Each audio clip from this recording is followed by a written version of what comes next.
Mardi 13 décembre, le 12.45 s'est concentré sur l'affaire Jubilard à l'occasion d'une date clé dans cette enquête, celle de la reconstitution. Durant leur reportage fait sur place, nos confrères journalistes ont pu contacter de nombreux personnages clés.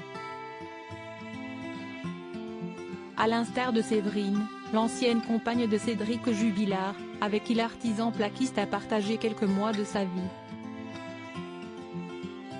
D'après ses dires, Séverine n'est plus en contact avec Cédric Jubilard.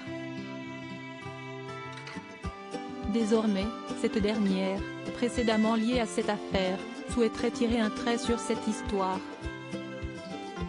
« Je voudrais surtout dire que je n'y suis pour rien dans cette histoire », a-t-elle tenu à rappeler d'emblée. « M'associer à Jubilard, ça me fatigue. » Avant de poursuivre, agacé par toute l'attention médiatique, je suis resté 2 mois avec lui, Cédric Jubilard, note de la rédaction, donc maintenant il faudrait me lâcher avec cette histoire et me laisser tranquille. Séverine, très coopérative avec les enquêteurs lundi 12 décembre, Séverine avait déjà partagé quelques confidences sur l'affaire autour de la disparition de Delphine Jubilard à nos confrères de la Dépêche du Midi. Et si elle avait par le passé été accusée d'avoir aidé Cédric Jubilard à débarrasser du corps de sa femme au fond d'un ravin, dans la nuit du 15 au 16 décembre 2020, cette dernière a rapidement pointé du doigt qu'elle était en compagnie d'un ami de l'époque ce soir-là.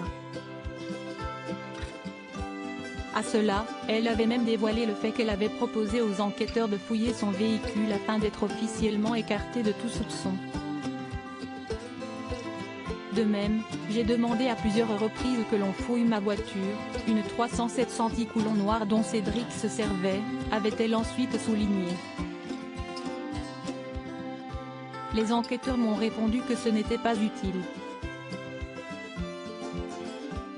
En revanche, ils ont fouillé la voiture de mon fils alors que Cédric ne l'a jamais utilisée.